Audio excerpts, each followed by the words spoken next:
Hello बच्चों, कैसे हो आप सब। चलो अब इस एनिमेशन को फिग्मा में बनाते हैं। सबसे पहले मैंने ले रखा है 6 ट्रांसपेरेंट बर्गर इमेज, जो कि मैंने फ्रीपिक से डाउनलोड किया है। सारे बर्गर को ऑटो लेआउट में डाल दिया है।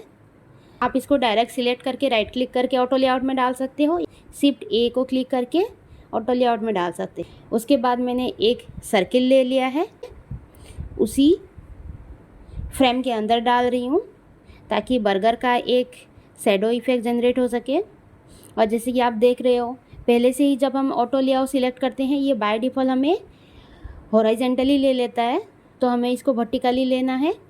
तो इसको मैंने सिलेक्ट करके इसीलिए देखो अब ये वर्टिकली कर रही हूँ मैं। और इमेज और शैडो के अंदर का गैप को मैंने 0 ले रखी हूँ, और बाद में मैंने सबको एक ही साथ वर्टिकली कर दिया ताकि बार बार मेरे को करना ना पड़े।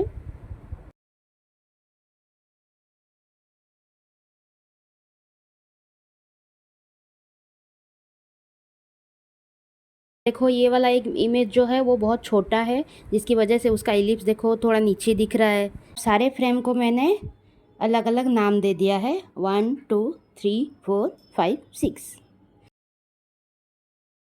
उसके बाद मैंने ले रखा है एक फ्रेम, विड्थ मैंने ले लिया है 1920 और हाइट ले रखा है 1080। अब फ्रेम को सिलेक्ट करके मैंने लेआउट ग्रिड डाल दिया है, जो कि कॉलम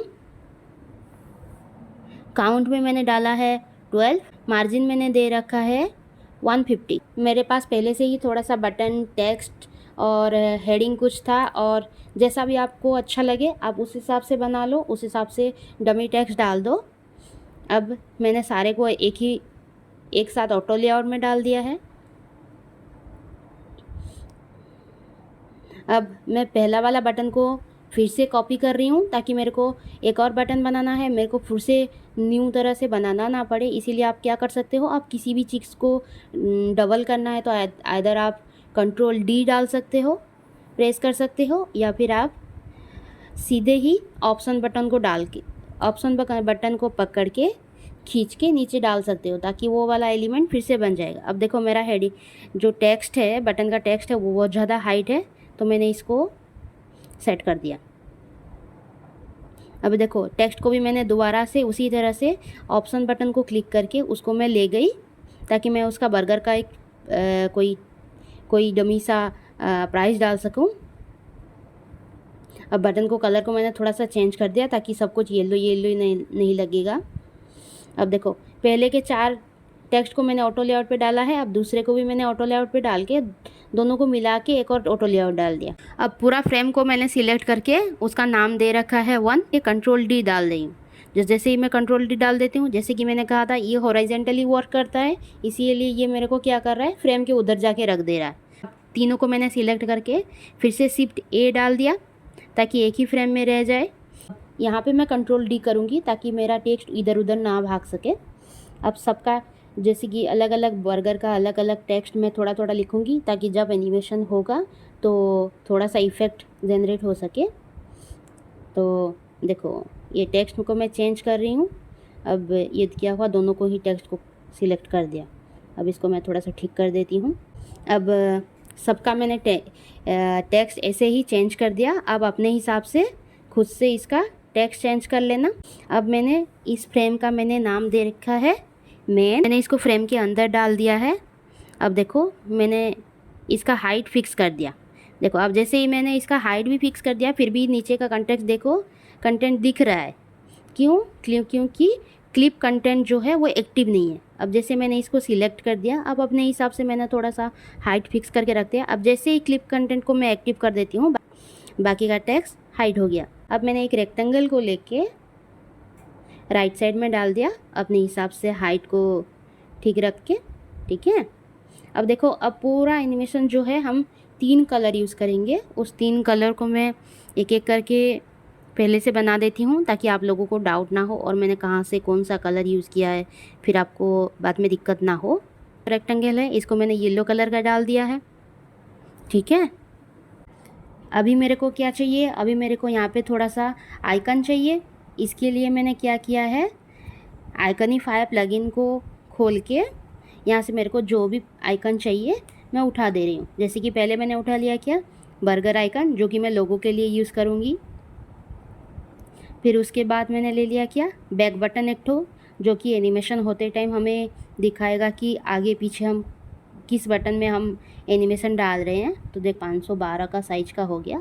अब इसको मैंने हाइट विड्थ फिक्स करके कितना 24 रख दिया है। ठीक है, अब देखो मैं फिर से एक टेक्स्ट को फिर से लिखना ना पड़े, फिर उसी टेक्स्ट को मेरे को फिर से डालना ना पड़े, इसीलिए मैं क्या कर रही हूँ, टेक्स्ट को सिलेक्ट करके शिफ्ट डाल के उसको ऊपर उठा दे रही हूँ। ठीक है, अब इसको मैंने लिख लिया बर्गर, जो कि 52 पिक्सल का मैंने रख दिया है, और इसको मैं ऑटो लेआउट पे डाल रही हूँ ताकि ये हमारा लोगो बन जाए। आइकन था, आइकन का हाइट हमारा था अपने हिसाब से। अब हमें नहीं चाहिए, ऊपर नीचे का गैप नहीं चाहिए, तो आप उसी आइकन को सिलेक्ट करके, या फिर कोई इमेज भी होता है तो उसको सिलेक्ट करके कंट्रोल को प्रेस करके नीचे ऊपर से आप जैसे ही काट दोगे वो क्रॉप हो जाएगा। ऊपर का अभी नेम बार बनाऊंगी, इसीलिए मैंने उसको भी वहाँ से ही सिलेक्ट कर दिया, होम, अबाउट,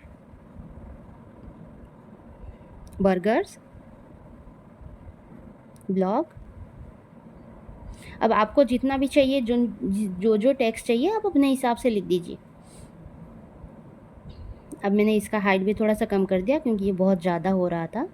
अब राइट साइड थोड़ा ब्लैंक ब्लैंक दिख रहा है, तो इसको भी हम क्या करेंगे, यहाँ पे भी थोड़ा सा टेक्स्ट लिख देंगे, जैसे कि कोई डमी मोबाइल नंबर हो गया, कुछ भी एक तो नंबर हो गया।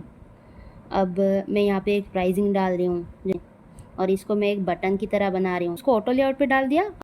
अब इसको लेफ्ट राइट से थोड़ा सा गैप दे रही हूँ, तो मैंने टेक्स्ट को सिलेक्ट किया हो। अब उसको मैंने दूसरा कलर दे दिया। अब होम अबाउट की ज़रूरत मेरे पास यहाँ पे है नहीं, तो मैंने उसको उठा दिया। अब जैसे ये दोनों फिर से ऑटो लेआउट में है, तो उन दोनों को थोड़ा सा गैप डाल के साइज कर दी। अब तीनों को मिला के मैं एक ऑटो लेआउट बनाऊंगी और मिडिल अलाइन करके ऑटो फॉर्मेट में रखूँगी ताकि दोनों से गैप सही रहे। अब देखो बर्गर का आइकन जो है वो बहुत छोटा है और राइट साइड का जो है वो टेक्स्ट बहुत बड़ा है, तो जो मेन्यू है होम अबाउट वो तो एक मिडिल में नहीं रहेगा, तो इसीलिए मैंने बर्गर का साइज को भी थोड़ा सा बड़ा कर दिया है। अब मेरे को ये थोड़ा कम लग रहा था, तो इसीलिए ब्लॉक के साथ मैंने एक तो कॉन्टैक्ट हाउस भी डाल दिया है। ठीक है, अब हमारा आधा काम ऑलरेडी ख़त्म हो चुका है। अब मेन चीज़ों पे हम फोकस करेंगे। ठीक है, देख अब जो हमारा पूरा बर्गर था उस सबको मैंने ऑटो लेआउट पे डाल दिया। अब उसको लाके मैंने फ्रेम के अंदर डाल दिया। अब देखो उसका मैंने नाम चेंज कर दिया, स्मॉल एक ठो। अब उसको मैंने फिर से डुप्लीकेट करके उसका नेम चेंज किया, बिग एक ठो लिखा है। जो भी आप अपने हिसाब से नाम देना चाहो दे सकते हो, पर नाम दोनों का अलग अलग रखना। जैसे कि एनिमेशन भी दिख रहा था, एक बड़ा होगा उसके बाद बाकी छोटे छोटे होंगे। अब पहला वाला बर्गर को मैं सिलेक्ट करके उसका विड्थ बढ़ा दे रही हूँ। साइज देखा है 750 डाला है, और जो शैडो है देखो वो येलो दिख रहा है, तो येलो को हमको हटा के थोड़ा सा ग्रेइश इफेक्ट देना है ताकि पतला सा शैडो दिखे। ठीक है, और नीचे का जो शैडो है उसको मैं हटा दे रही हूँ क्योंकि मेरे को वो अच्छा नहीं लग रहा है। अब देखो इसको मैंने मिडिल अलाइन कर दिया, ऊपर का जो बिग बर्गर है उसको मैंने मिडिल अलाइन कर दिया। अभी भी बर्गर मेरे को थोड़ा सा छोटा दिख रहा है, तो इसको और थोड़ा बड़ा करेंगे।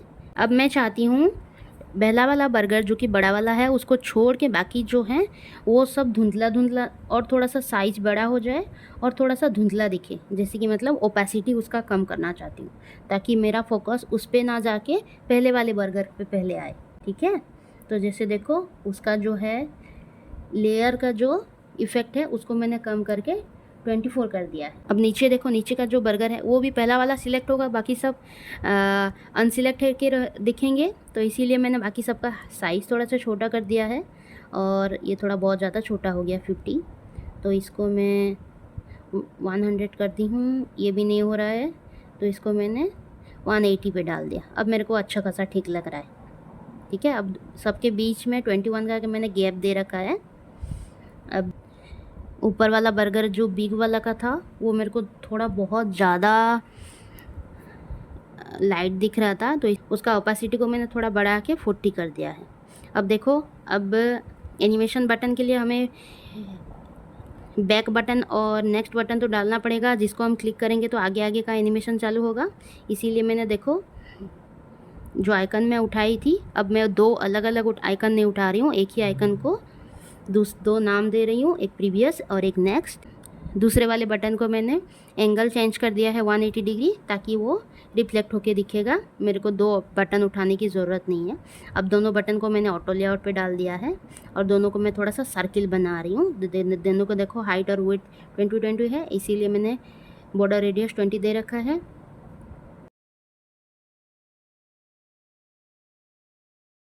अब दोनों के अंदर का थोड़ा सा गैप डाल के उस पूरा को मैंने एक ऑटो लेआउट पे डाल दिया है। अब क्या है, अब मैं चाहती हूँ इसको बीच में रखना, तो जैसे मैं ऊपर उठाने की कोशिश कर रही हूँ, वो जो बिग बर्गर है वो भी ऑटो लेआउट पे है, तो उसके अंदर आने की कोशिश कर रहा है।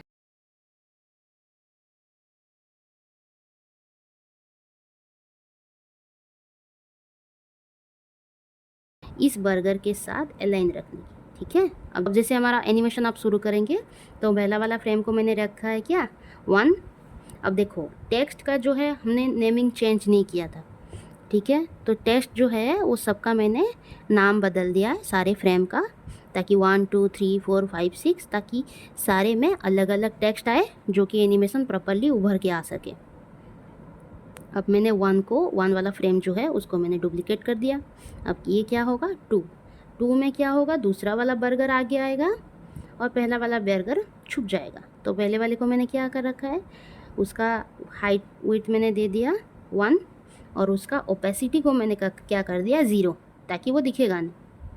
अब दूसरा वाला बर्गर जो है उसको मैंने हाइट दे रखा है क्या 900 और उसका ओपेसिटी को मैंने हटा के 100 कर दिया, ताकि वो प्रॉपरली दिखे।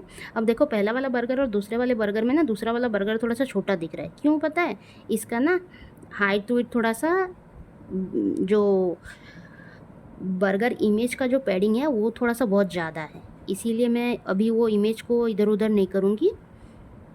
इसीलिए मैं उसका विड्थ को ही थोड़ा सा बढ़ा करके 1000 कर दी। पहला वाला 900 था, पर दूसरे वाले को मैंने क्या किया है 1000 कर दिया है। अब देखो नीचे का जो स्मॉल का जो बर्गर वगैरह थे वो उनको भी मैं चाहती हूँ थोड़ा सा शैडो इफेक्ट देना, या फिर थोड़ा सा ब्लर करना चाहती हूँ। नीचे वाले जो बर्गर हैं उसको भी मैं थोड़ा सा ओपेसिटी देना चाहती हूँ, ताकि वहाँ पे भी एक छोटा सा एनिमेशन चालू हो सके कि हाँ एक ही बर्गर एक ही बार में बड़ा होके से उभर के आ रहा है, थोड़ा सा अच्छा दिखेगा। थोड़ी सी हाइट वेट थोड़ी सी बढ़ा दिया है मैंने, जो उसकी मैंने कर दिया है क्या 180 कर दिया है, ठीक है। जब आप ये बनाते हो, आप तीसरा वाला जब बना रहे हो ना, तो आपको पहले वाले को डुप्लीकेट नहीं करना है, दूसरे वाले को डुप्लीकेट करना है। सब जब भी एनिमेशन बनाते हो, तीसरे पेज के लिए मैं किसको लूँगी, सेकेंड पेज को यूज़ करूँगी। चौथा पेज अगर बना रही हूँ तो उसके लिए थर्ड पेज को यूज़ करूँगी, ताकि एक एक बाद एक एक एनिमेशन चालू हो सके, ठीक है। तो मैंने दूसरा वाला जो फ्रेम है उसको डुप्लीकेट कर दिया है। अब सेम इफ़ेक्ट जैसे कि मैंने पहले भी बताया था उसको मैं कंटिन्यू करूँगी। तीसरा वाला बर्गर अभी एक्टिव हो गया, बाकी सब जैसे थे वैसे ही रहेंगे। अब इमेज पे भी मैंने वही किया है।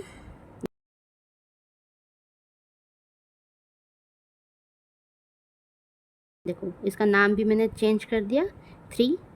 अब 3 को मैंने डुप्लीकेट किया, तो यहाँ पे क्या होगा, बर्गर फिर से चेंज हो। अब हमारे पास 6 बर्गर हैं, तो हमारे पास कितना स्क्रीन होगा, 6 ही स्क्रीन होगा, ताकि एक एक बर्गर में एक एक स्क्रीन में एक एक बर्गर उभर के आ सके। अब यहाँ पे मैंने चौथे वाले बर्गर को एक्टिव कर दिया है।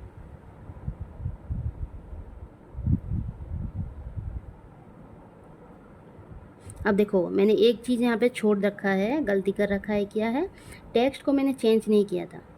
तो मैं क्या कर रही हूँ, पहला वाला जो स्क्रीन है उसमें टेक्स्ट 1 दिखेगा, दूसरे वाले में क्या दिखेगा, टेक्स्ट 2 दिखेगा।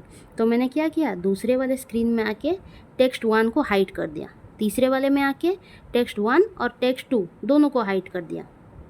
चौथे वाले में क्या है, टेक्स्ट 4 को दिखाना है, तो पहले वाले के 3 को मैंने हाइड कर दिया।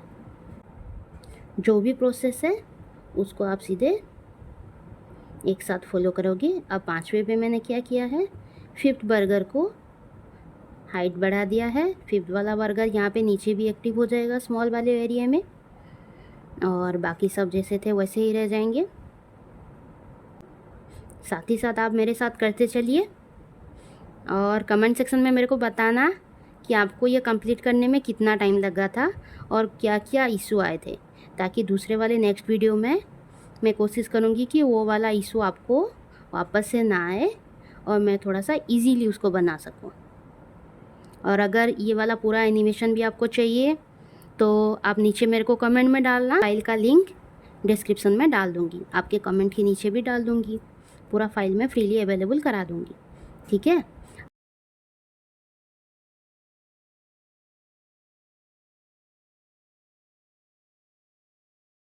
अब देखो ये 6 तो हमारा इमेज कंप्लीट हो गया, स्क्रीन कंप्लीट हो गया। तो अब इसमें हम एनिमेशन डालेंगे। तो देखो अब पहला वाला स्क्रीन में क्या होगा, नेक्स्ट बटन को जैसे ही क्लिक करेगा दूसरे स्क्रीन में आ जाएगा। तो पहले स्क्रीन में नेक्स्ट बटन को मैंने लिंक कर रखा है किसके साथ, स्क्रीन 2 के साथ। तो यहाँ पे जैसे मैंने ऑन क्लिक दे रखा है और आप डालोगे स्मार्ट एनिमेशन, और मैंने इसको एनिमेशन का तरीका जो है मैंने वो कस्टम रखा है। अब देखो इस तरह से कर देना है। 300 को मैंने कर दिया है 1200, ठीक है। नेविगेट टू पेज नंबर 2 और स्क्रीन नंबर 2। अब देखो दूसरे पे में मैंने वही सेम। अब जब भी आप एक ही एनिमेशन सिलेक्ट कर देते हो ना, तो वो आपको दोबारा फिर से दिखने लगेगा, आपको बार बार वो करने की ज़रूरत नहीं है, वही सेटिंग दिखाएगा आपको। तो मैं इसको कंटिन्यू कर दे रही हूँ, आप भी मेरे साथ ऐसे ही कंटिन्यू कर दीजिए। अगर वीडियो आपको बहुत स्पीड लग रहा है तो आप इसको थोड़ा सा स्लो में डाल दीजिएगा, स्लो करके देख लीजिएगा, कोई दिक्कत नहीं है। देखो अब हमारा कंप्लीट हो गया। अब मैं इसका एनिमेशन जो है मैं यहीं पे आपको दिखा दे रही हूँ। जैसे ही आपका एनिमेशन कंप्लीट हो गया, आप इसका प्रीव्यू बटन को क्लिक करोगे सिलेक्ट करके, या फिर जो आपका फ्लो एक तो सिलेक्ट हो गया होगा उसको सिलेक्ट करके जैसे ही प्रीव्यू डालोगे तो ये एनिमेशन आ जाएगा। यहाँ पे एक और इशू है, वो जो छोटा छोटा बर्गर है ना, वो कहीं कहीं पे हटा नहीं है अच्छे से। देखो यहाँ पे, तो इसका ओपेसिटी को क्या 0 करना है, ताकि ये वाले बर्गर हमें बीच में डिस्टर्ब ना करें, ठीक है। कुछ भी अगर आपको दिक्कत आता है ना तो आप मेरे को कमेंट में बताइए, मैं उसको सही करने की कोशिश करूँगी नेक्स्ट वीडियो में। और कुछ दूसरा एनिमेशन जो भी आप नेक्स्ट वीडियो में देखना चाहते हो तो उसको भी आप कमेंट में लिख लीजिएगा, क्या क्या दिक्कत आता है वो भी लिख लीजिएगा। और अच्छा लगा तो लाइक और सब्सक्राइब भी कर दीजिएगा।